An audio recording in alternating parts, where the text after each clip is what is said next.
C'est quand même sidérant, non? La pire des choses, c'est de montrer aux gens quand on subit.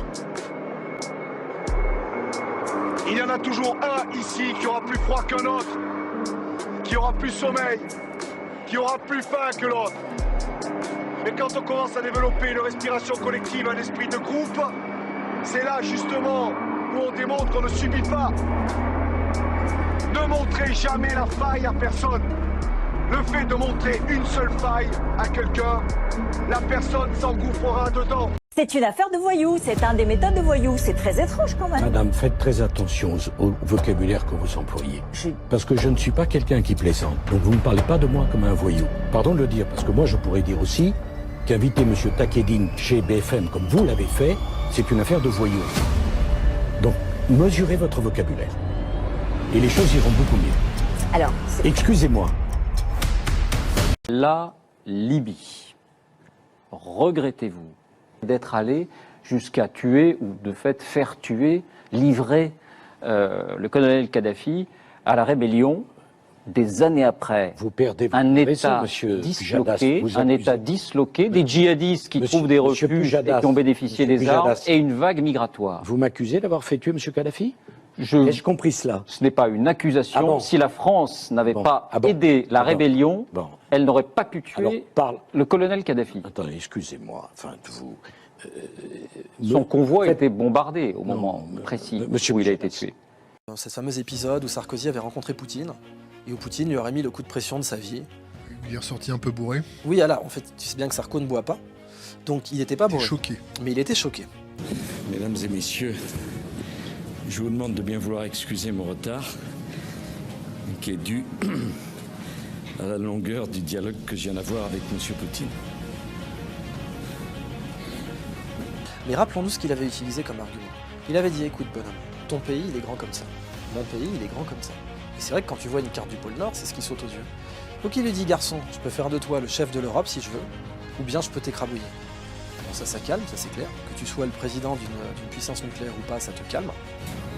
Qu'est-ce que vous préférez, que je réponde aux questions?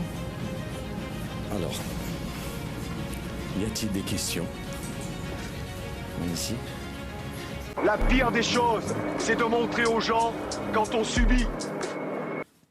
Nous venons pour la plainte pour maltraitance. Je n'ai pas appelé la police. C'est moi qui ai appelé. Elle m'a frappé avec la ceinture. Un de ses profs m'a téléphoné pour me dire qu'il n'allait plus à l'école. Et quand je lui ai demandé pourquoi, il m'a menti. Alors je l'ai frappé. Voilà, c'est tout. Viens là, petit. Quand est-ce qu'elle t'a frappé? Tout à l'heure. Elle l'a fait combien de fois? 3 fois. Elle m'a tapé fort sur les fesses. Elle t'a tapé autre part? Non. Est-ce qu'elle s'est servie de son poing ou d'un autre objet? Non. Que la ceinture. T'as appelé la police parce que ta mère te reproche d'avoir séché les cours et t'a corrigé? C'est de la maltraitance sur enfant. Je connais mes droits. Qui t'a dit ça? Mes copains. Corrigez-le. Tes potes sont des abrutis. Ils t'ont donné une très mauvaise idée. On n'appelle pas la police pour dénoncer sa mère. Si ça avait été ma mère, tu nous aurais téléphoné depuis la cave. Je veux plus revenir pour ça, parce que si tu sèches encore les cours, je reviendrai avec une ceinture à clous et je te corrigerai moi-même. C'est clair? John, rentre chez toi maintenant. Pour Zaporizhzhia, qui sont des réacteurs à eau pressurisée, si jamais il y a un pépin sur place, bah, ça ressemblera à ce qui s'est passé à Fukushima. Donc ça, vous aurez un problème local. Ça vous inquiète pas? Ah bah, en France, il ne se passera rien. En France, il ne se passera rien.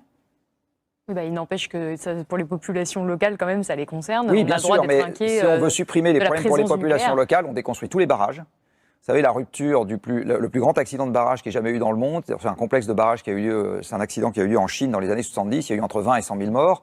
Rien qu'en Europe, un glissement de terrain dans le lac de retenue du barrage de Vajon-Longaronne en Italie, dans les années 50, a tué 2500 personnes. Donc on supprime tous les barrages, on supprime toutes les usines chimiques, Bhopal, AZF, etc. On supprime toutes les voitures, du reste 1,3 million de morts par an. On supprime les sucreries, le Kinder Bueno que j'avais dans ma loge. Enfin, on supprime tout. On ne peut pas comparer du nucléaire avec un Kinder Bueno quand même. Je suis désolé. Pas la même chose. Je suis désolé. L'obésité, vous savez combien ça tue de personnes par an dans le monde? Et alors on fait quoi? Alors il faut s'adapter. Alors je pense qu'il faut admettre le fait qu'une partie des gens votent sciemment, font consciemment le choix de ne pas respecter les objectifs de l'accord de Paris et qu'on ne peut pas sauver les gens contre eux-mêmes et que donc la priorité aussi, c'est de mettre en place des mesures pour s'adapter aux impacts du changement climatique parce que très clairement, nous n'allons pas arriver à limiter suffisamment nos émissions. Mais donc on impose des choses? Certainement pas, c'est la démocratie. Donc on ne le fait pas. Ils ont décidé de ne pas le faire, on ne le fait pas. Et on laisse la planète mourir. Voilà. Et on s'adapte aux impacts. Je ne suis pas du tout d'accord avec cette vision. Je crois en l'intelligence des humains et à partir du moment où on l'explique encore une fois en mettant en perspective sur leur vie l'impact que ça va avoir. Je veux dire là, les conséquences du dérèglement climatique, elles sont déjà là. Il y a eu des tornades en Allemagne il y a quelques jours. Il y a eu du gel cet hiver. Il y a eu du gel cet hiver. Je crois en l'intelligence des humains. Au moment où je vous parle, il y a une sécheresse en France. On va tous pâtir de cette situation et je pense que personne n'a envie de voir... Salomé, mais si les gens veulent se suicider collectivement, c'est leur responsabilité, c'est leur droit. En tant que scientifique, je n'ai pas la prétention de dire « je vais aller vous sauver de votre suicide collectif ». Suicidez-vous. Moi, j'aimerais qu'on m'explique, j'aimerais que quelqu'un qui est un européiste m'explique les avantages d'avoir une von der Leyen non élue, c'est-à-dire une espèce de mafieuse aux commandes. Et qui, aujourd'hui, alors ça c'est extraordinaire, parce que c'est les derniers trucs que j'ai vus, aujourd'hui, fait ses courses avec la carte bleue de l'Europe. La fille, elle est là, elle est en train de faire ses courses, sauf que c'est pas sa carte bleue, c'est la nôtre. Juste. Et moi, je ne suis pas d'accord pour que Madame von der Leyen se paye des petites robes bleues et jaunes pour parler devant le Parlement avec ma carte bleue. C'est vêtu de bleu et de jaune, les couleurs du drapeau ukrainien, et en présence de l'épouse du président Volodymyr Zelensky, que la chef de la commission s'est adressée aux parlementaires. Notre force, a-t-elle dit, c'est notre solidarité avant de justifier le maintien des sanctions contre la Russie. Écoutez. C'est le Kremlin qui a mis l'économie russe sur la voie de l'oubli. C'est le prix à payer pour la mort et les destructions causées par la Russie et Poutine.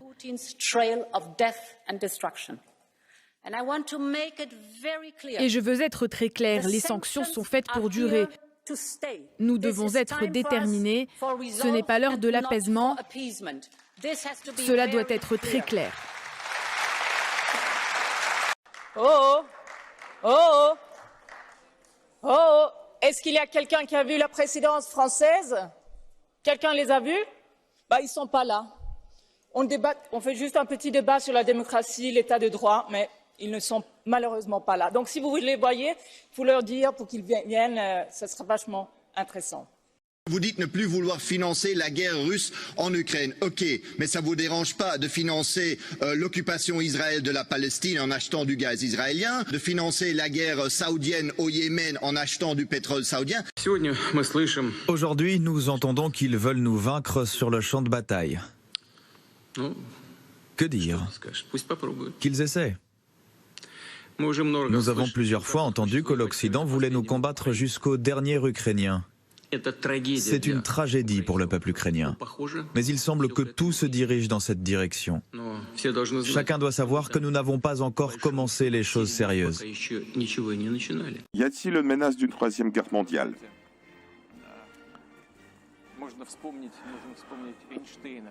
On peut citer Einstein qui a dit « Je ne sais pas par quel moyen sera conduite la troisième guerre mondiale, mais la quatrième sera conduite avec les bâtons et les cailloux. » Donc, la troisième guerre mondiale serait la fin de la civilisation. Et tout le monde doit le comprendre, ce qui devrait être une garantie contre les actes les plus dangereux pour la civilisation sur la scène internationale.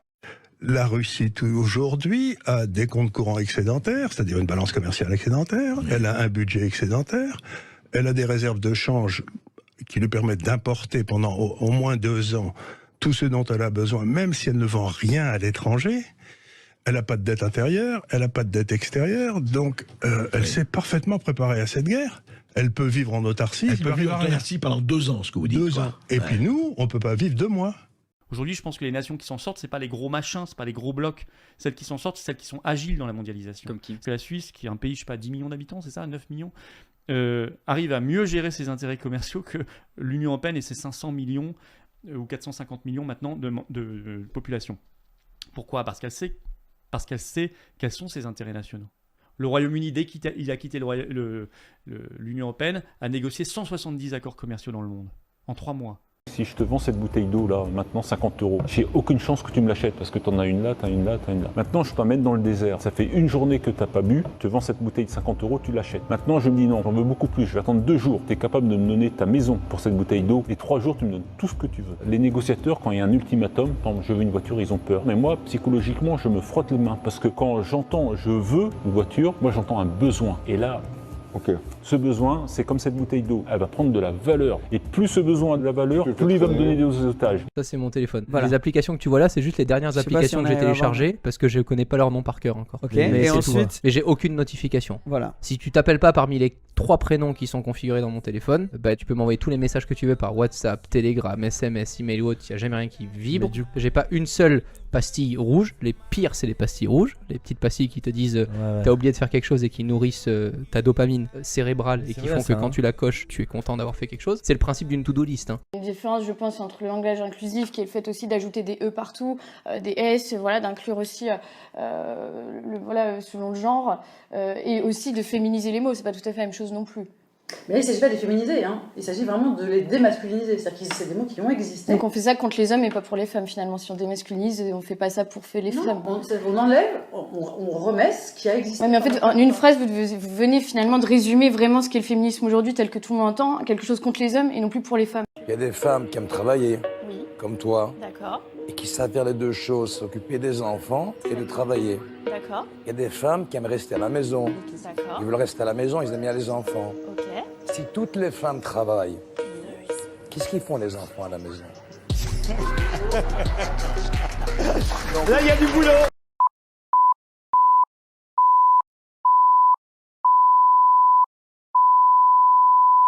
Quand un homme fait de l'argent, qu'est-ce qu'il dit?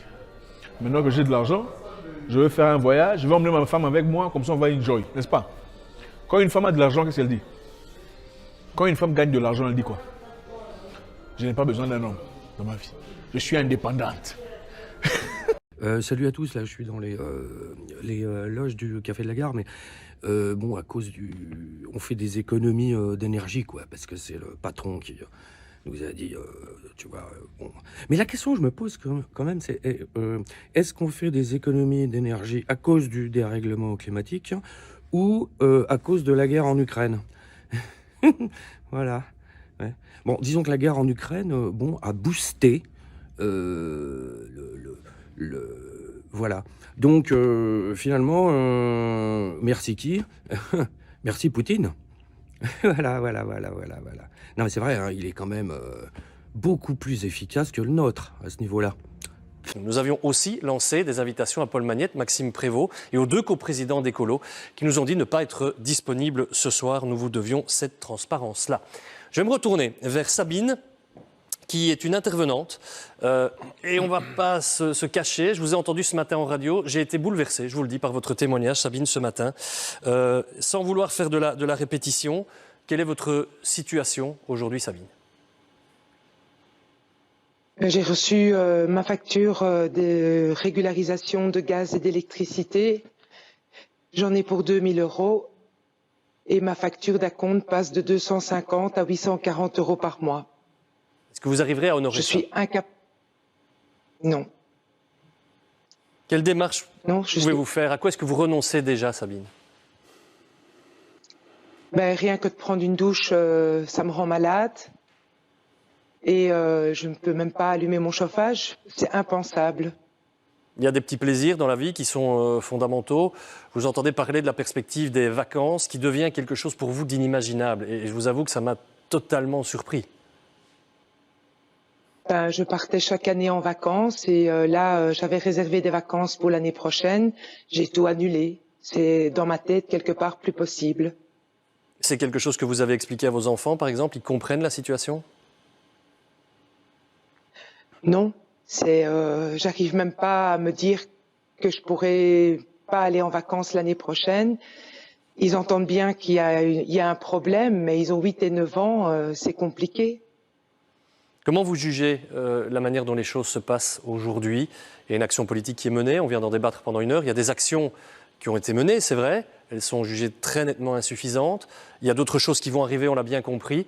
Ce que vous avez entendu dans la première partie de cette émission, ça vous a mis dans quel état? Ça vous a rassuré ou pas du tout? Non, pas du tout. Comment voulez-vous être rassuré à partir du moment qu'on vous dit que pendant 5 ans, ça va être la misère, on va pas pouvoir se chauffer et on va continuer à vivre comme ça?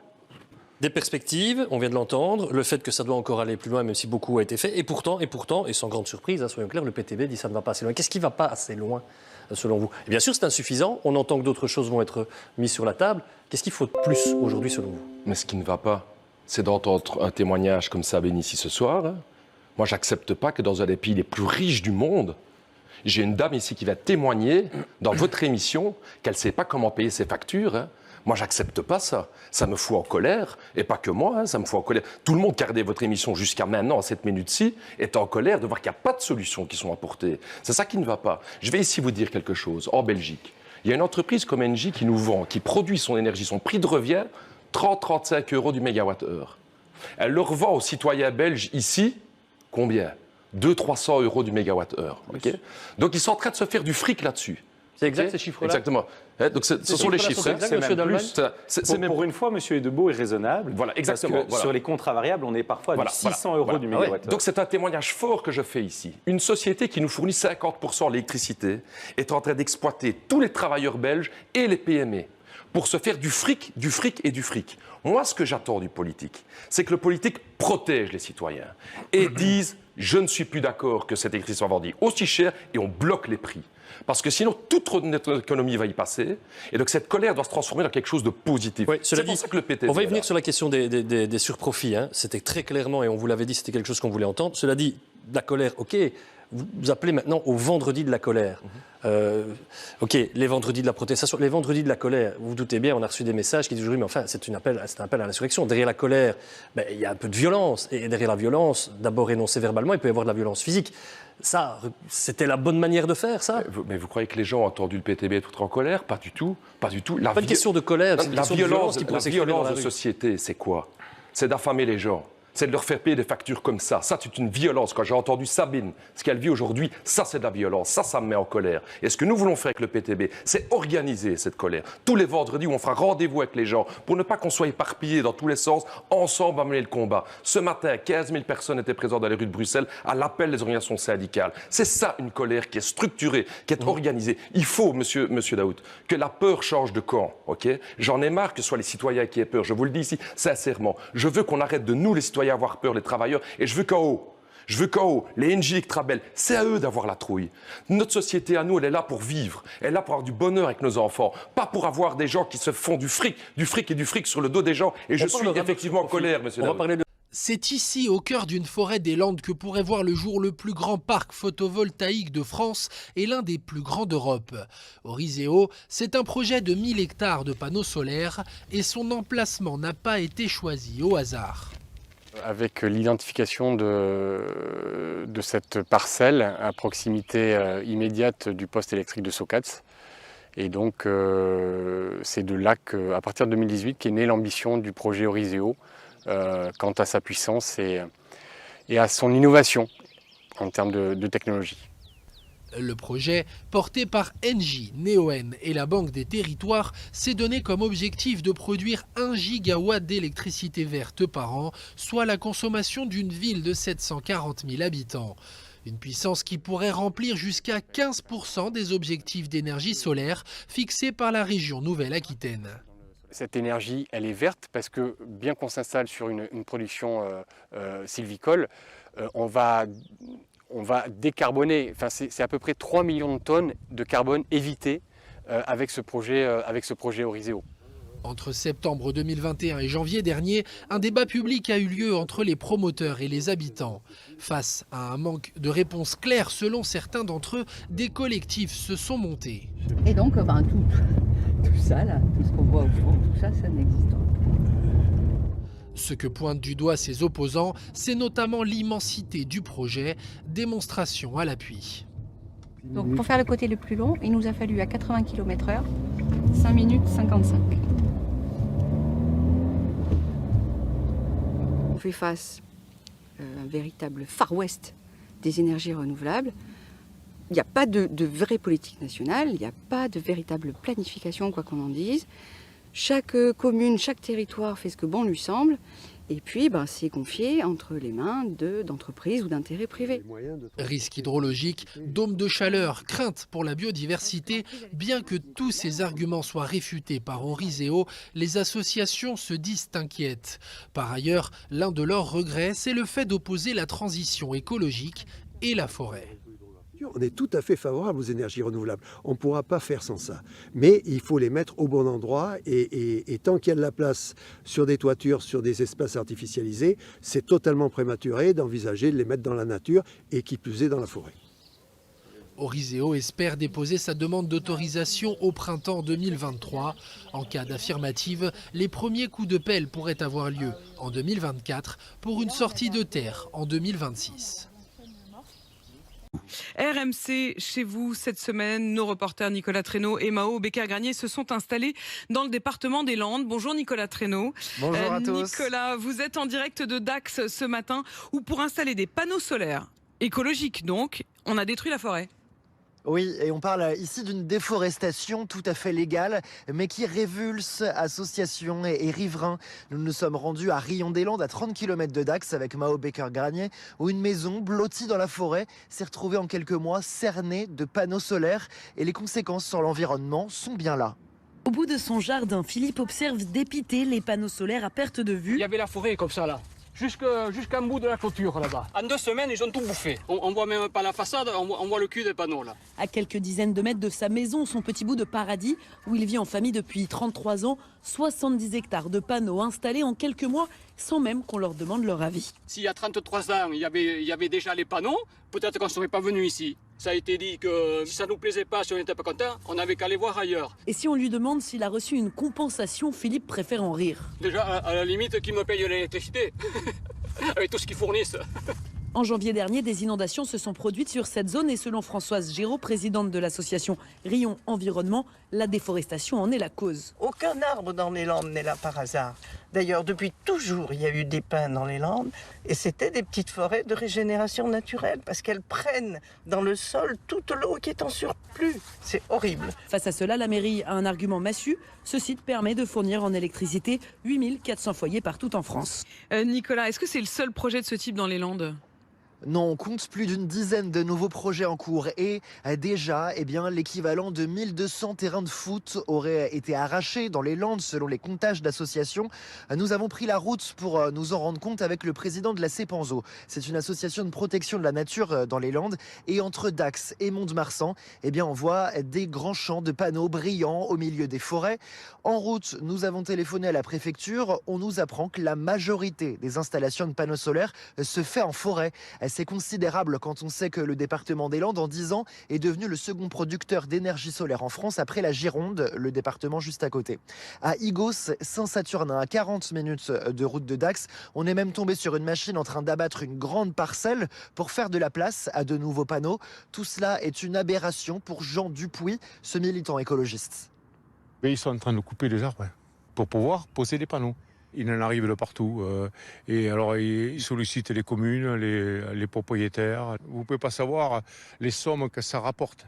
Moi, je ne comprends pas pourquoi on fait des euros, alors que normalement, on devrait respecter la nature. La nature nous a toujours accompagnés.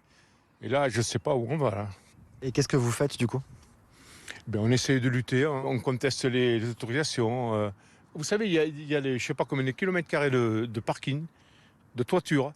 On n'est pas obligé de les installer au milieu de la nature. Ah, c'est triste pour la forêt, oui. C'est terrible, en fait, de voir des militants écolos qui sont effectivement contre ces panneaux solaires, qui remplacent les arbres. Enfin, on a l'impression qu'on marche sur la tête, de remplacer des arbres, alors certes par des panneaux solaires, mais franchement, on a envie d'être du côté de celui que vous venez d'interroger à l'instant et qui veut défendre les arbres. Macron s'est fait lyncher suite à cette vidéo. Oh putain les gars, j'en ai rien à foutre. Oh mec, je m'en bats les couilles. Donc va te faire foutre. The Event, bonsoir. Bravo à tous parce que vous êtes une fois encore au rendez-vous des défis que vous vous êtes lancés en défendant une cause, l'écologie. Le Z-Event a explosé les dons en récoltant 10 millions d'euros pour l'environnement grâce à un marathon de 50 heures de streaming. Un bel exploit anime une sale image suite à ces insultes de streamers qui ont tourné sur la toile après le message de soutien de Macron. Une personne lui répond « Oui, mais tu lui aurais reproché s'il avait rien dit. » Franchement, non. Franchement, non, qu'il ferme sa putain de gueule. Je veux qu'on sache que depuis le The Event, il y a quelques personnes qui le détestent. Et c'est à cause de gens comme lui, entre autres, qu'on fait ces événements-là. Donc va te faire foutre. Même si les Trackmania Games, ça risque d'être masterclass par contre. T'es passé chez Pascal Pro, qui a même censuré tes propos trop violents. C'est vrai? Ah, c'est incroyable. L'heure des pros. Oh, le gros truc de merde. Je tape Pascal Pro, le caniveau de la télé. Pascal Pro, c'est un petit bébou, hein. C'est un petit bébou, hein, Pascal Pro. Hein. Ah, il y a la vidéo YouTube. Oh, vas-y, viens, on react à ça ensemble. Du 9 au 11 septembre dans un but caritatif. Et Emmanuel Macron leur a dit merci. Bon, gentiment peut-être. The Event, bonsoir. Bravo à tous parce que vous êtes une fois encore au rendez-vous des défis que vous... C'est fait. D'ailleurs, je ne vais pas vous passer, je vous passerai que la version expurgée. Parce que je considère que ce que dit Antoine Daniel, c'est pas audible. Ah, vraiment, bro? Vraiment? Il invite les pires réacs sur son putain de plateau de C'est mort. Et quand je dis bâtard, pour lui, c'est pas audible. C'est quand même fou, non? Insulte le président de la République. Même le président de la République. Gros mots dedans, absolument. Mais il y a pire que ça. Pire que des gros mots. Attends, qu'est-ce que j'ai dit? Il y a un truc que j'ai oublié. Attends, qu'est-ce que j'ai dit de... J'ai dit qu'il ferme sa gueule. J'ai dit ça, non? Écoutons donc Antoine Daniel. Bon, j'ai coupé. Alors, on peut dire j'ai censuré, mais j'ai coupé. Voilà. On peut plus rien dire, Pascal Pro? Bizarre, tu dis ça tout le temps. Bizarre. Incompréhensible pour moi. Ah, vraiment, bro? Vraiment? Il invite les pires réacs sur son putain de plateau de C'est mort. Et quand je dis bâtard, pour lui, c'est pas audible. C'est quand même fou, non? Alors, je vous le répète, moi, je trouve pas convenable de passer des insultes lorsqu'elles peuvent concerner le président de la République. C'est là que je me dis que j'ai bien fait, parce que si je suis en désaccord avec Pascal Pro, c'est quand même un bon indicateur où je me dis que j'ai quand même peut-être pas fait de la merde. Donc, un 10 millions d'euros. Et l'une des associations dit merci, ça va être l'équivalent d'un budget pour nous. Et lorsqu'on interpelle l'Élysée, on ne répond même pas à nos demandes de rendez-vous. Donc, il savait très bien qu'il venait sur un terrain un peu rugueux pour lui. C'est un président de la République. Dis-le! Qui doit, en chemise ouverte, faux col Mao, filmer comme s'il était filmé par un téléphone portable. Avec une coiffure, si avec vous permettez. Avec une coiffure, bon bah ça, chacun est coiffé comme il peut, j'ai pas de... Oui, effectivement, oui, tu vois. Ouais. Mais est-ce que c'est à lui d'aller remercier pour 10 millions d'euros qu'on verse à des associations via un événement caritatif? Attends, ils sont tous d'accord avec moi? Comment ça se passe, là? C'est quoi, cette histoire-là? C'est très très très loin de sa fonction. Qu'est-ce qu'il vient... Il donne des bateaux pour se faire battre, alors c'est pas bien qu'il soit insulté. Oh, allez, c'est bon. Pardonnez-moi, il a voulu récupérer le bébé. Mais en fait, ils ont raison. C'est quoi cette histoire? Mais c'est quoi ça? Moi, je pensais qu'ils allaient me descendre. Je suis très déçu, hein. C'est intéressant parce que ça se passe toujours pareil quand on essaye de faire ce qu'on appelle du greenwashing. Mais attends, là, c'est News, là, ou c'est Mediapart, là?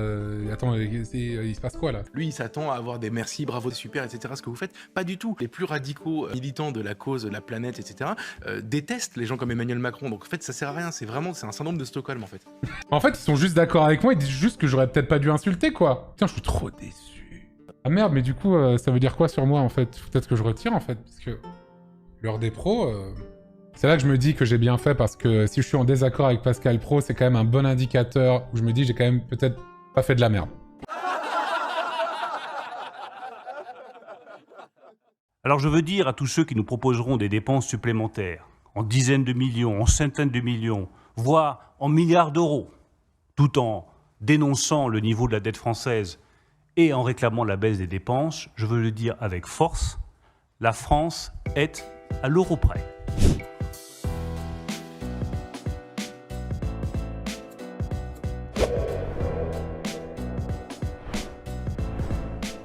Notre économie résiste. Et elle résiste mieux que la plupart des économies de la zone euro. Nous avons révisé notre prévision de croissance à 2,7% en 2022, contre les avis et les prévisions de ceux qui estimaient que nous ne dépasserions pas les 2,3%. La consommation des ménages a rebondi, l'investissement des entreprises se maintient.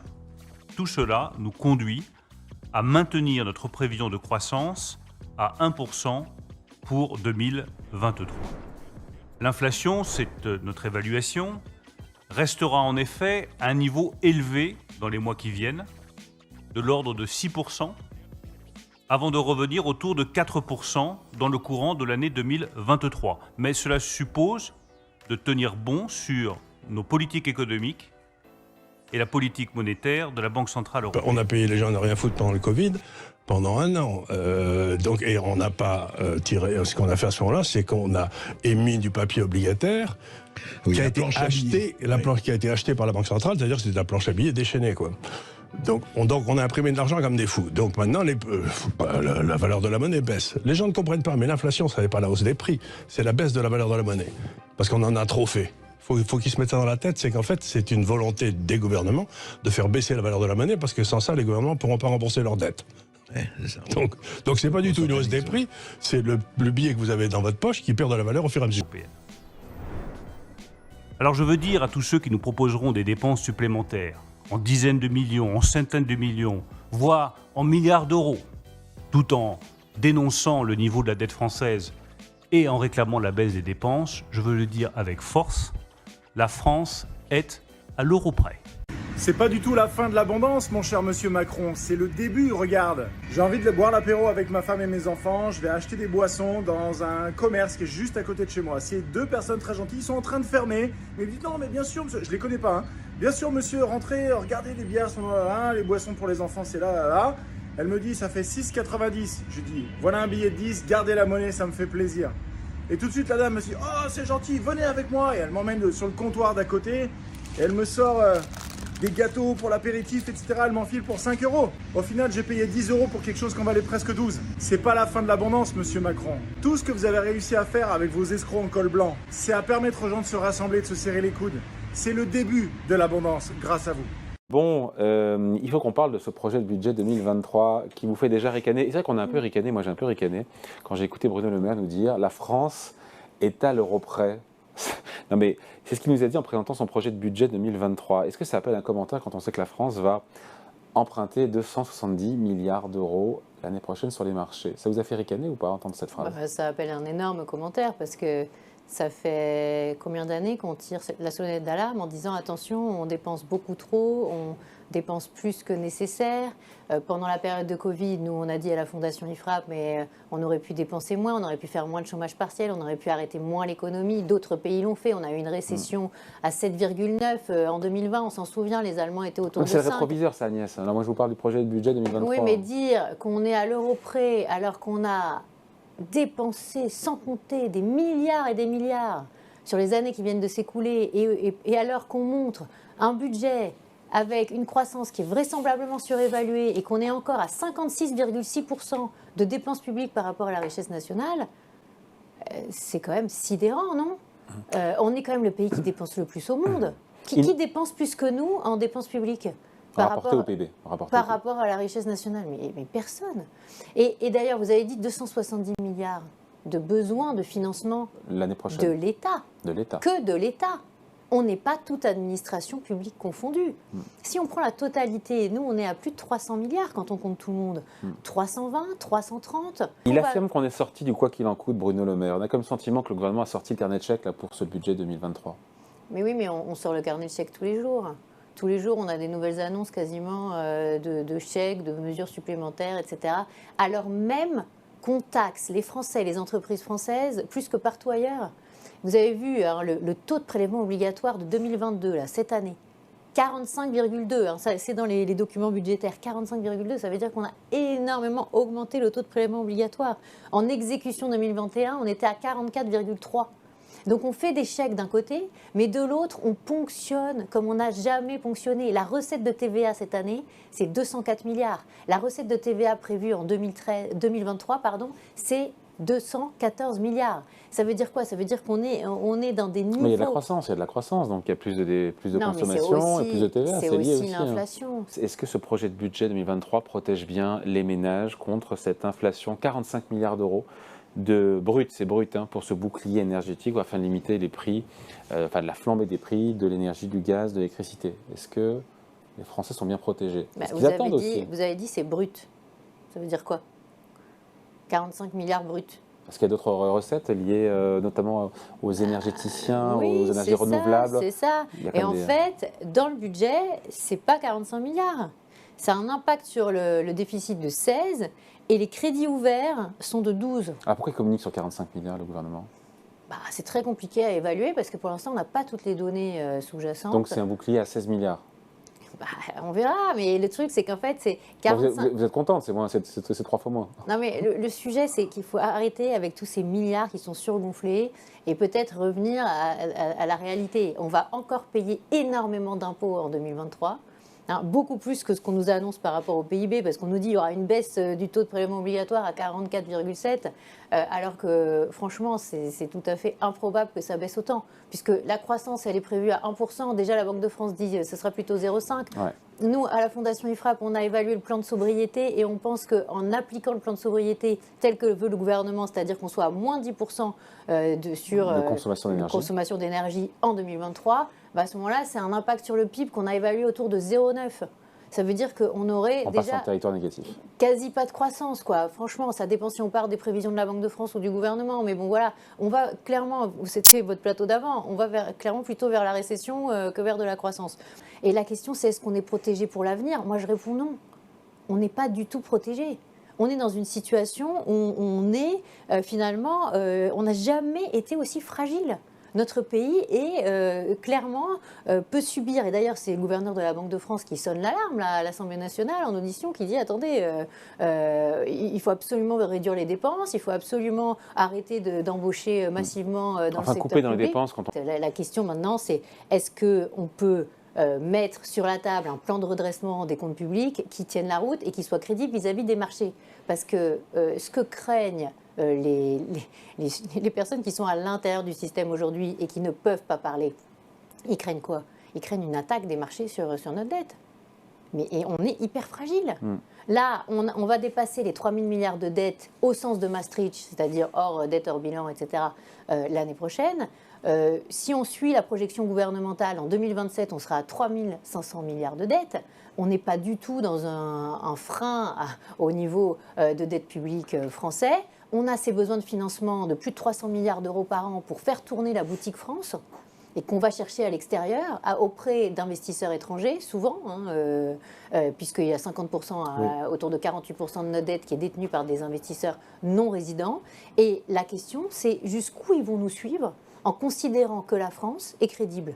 Moi, je pour l'instant, ils suivent. Pour l'instant, ça suit. Mais je crois qu'on est bientôt au point de rupture et qu'il faut être très vigilant. C'est pour ça que la question de la réforme des retraites, c'est pas juste un petit débat entre nous pour se dire attends, est-ce qu'on le fait passer en janvier, est-ce qu'on le fait passer en novembre, est-ce que ça passe par amendement? Tiens, pourquoi on ferait pas un PLFSS R, c'est-à-dire une loi de finances rectificative, une loi de financement de la sécurité sociale rectificative en janvier pour pouvoir passer la mesure, mais pouvoir utiliser aussi le 49.3. On est dans la bidouille là aujourd'hui sur ces sujets, alors que c'est un énorme sujet de souveraineté, de solvabilité, d'équilibre de nos comptes sur le moyen long terme. Agnès, vous avez écouté, j'imagine, Elisabeth Borne ce matin sur BFM TV, qui nous a dit que la décision s'agissant de la réforme des retraites sera prise cette semaine sur la méthode pour réformer donc les retraites. Il y a une réunion qui est prévue au sommet avec le chef de l'État.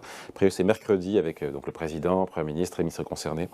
Est-ce que cette réforme, c'est ce qu'elle nous dit ce matin, cette réforme est prioritaire, nous a dit la Première ministre. Que lui répondez-vous?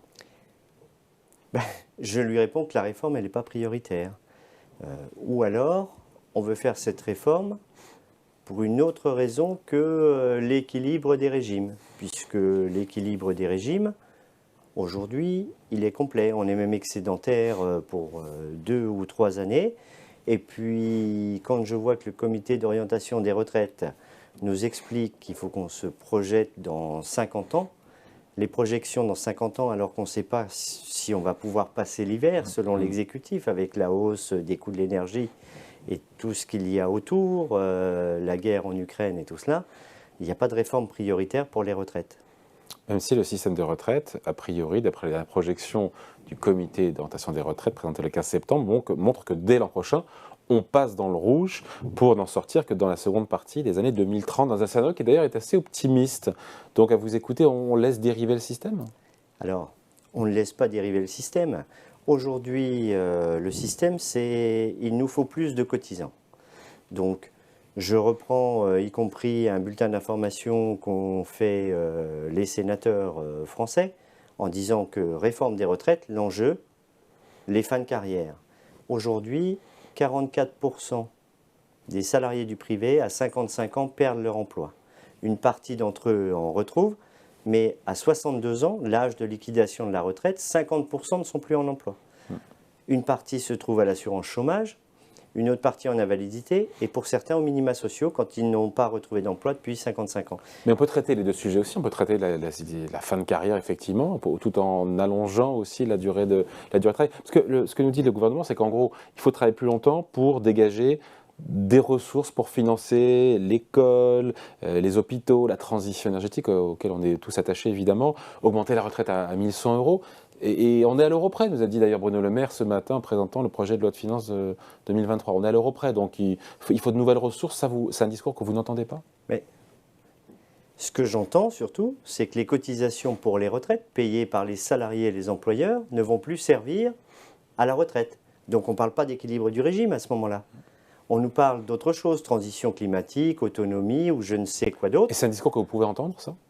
Ou pas du tout? Pas sur les retraites. Ouais. Aujourd'hui... ce qui vous pose problème, c'est que les cotisations retraite soient affectées à autre chose que verser des pensions. C'est ce qu'on appelle le salaire différé. C'est comme si nos cotisations sécurité sociale servaient à autre chose que pour la maladie et la prévention. Donc, notre salaire différé, le salaire brut, toutes les cotisations que nous versons, elles sont fléchées pour la maladie, l'enfance et puis les retraites. Donc, si le président de la République ou l'exécutif veut trouver d'autres finances pour financer autre chose que les retraites, voyez le discours. On nous dit c'est pour financer autre chose, donc on ne parle pas de déséquilibre du régime. Moi, il y a un truc qui m'a fait marrer, que j'ai vu à la télévision, c'était, c'est une anecdote, un truc sur les animaux. Il y avait une petite rivière, et c'était dans un pays chaud, où il pleut jamais. Et il y avait une route qui passait au travers de la petite rivière. Et ce jour-là, il avait plu. Et il y avait un oiseau dans la rivière qui était à peu près gros comme un pigeon. Un peu plus gros qu'un pigeon avec un bec très long et pointu. Et il avait environ 6 cm de pattes qui dépassaient au-dessus de l'eau. Et il était là en train de piocher dans l'eau. Et il y a une bagnole qui arrive. Les mecs, ils filmaient l'oiseau, c'est un oiseau très rare. Et il disait d'ailleurs, ce jour-là, il y a eu une anecdote, et il nous l'a montré, on l'a vu. À ce moment-là, il y a une bagnole qui arrive. Le mec dans la bagnole, il voit l'oiseau avec les pattes longues comme ça. Il se dit, bon, ben, il n'y a pas d'eau, je passe. À ce moment-là, l'oiseau s'envole, et il avait 60 cm de jambes, l'oiseau, et le mec avec la bagnole, il s'est planté dans la rivière.